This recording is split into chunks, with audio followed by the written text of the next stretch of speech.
Dade City man is fighting to get his dog back. He says despite frantic calls and even a visit in person, shelter workers wound up adopting out the family pet anyway. Our Jacqueline Iglesias explains how it happened.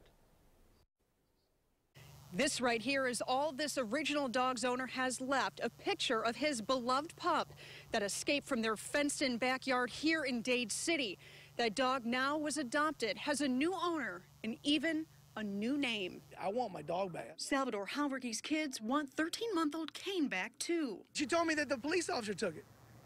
A lady police officer took it and he's in a good home. The German Shepherd escaped from this fenced-in yard. His owner started looking immediately and put up these signs around Dade City.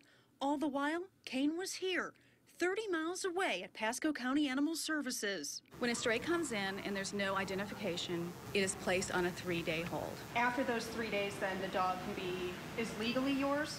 Correct. The 3-day hold began on January 21st, the same day Halverke first called Animal Services looking for his dog.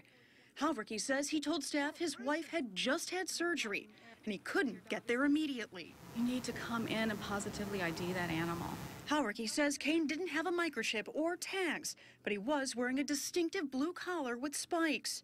He finally made it to the shelter January 24th, but didn't see Kane. That's because Kane had been neutered and was recovering in an area not open to the public. We can't physically walk them in there, but we certainly could go in there and say, there's a dog that matches your description. That never happened. How could anybody accept that? I think the person that took him needs to, just bring him back. It's not their dog. The shelter supervisor told me that she reached out to the woman who adopted this dog, but that woman refuses to give the dog back. She told me that the shelter is also going to look into its 3-day hold policy and try to make changes so that those coming in looking for their lost dogs can also check out those dogs that may be recovering from surgery. In Dade City, Jacqueline Iglesias, ABC Action News.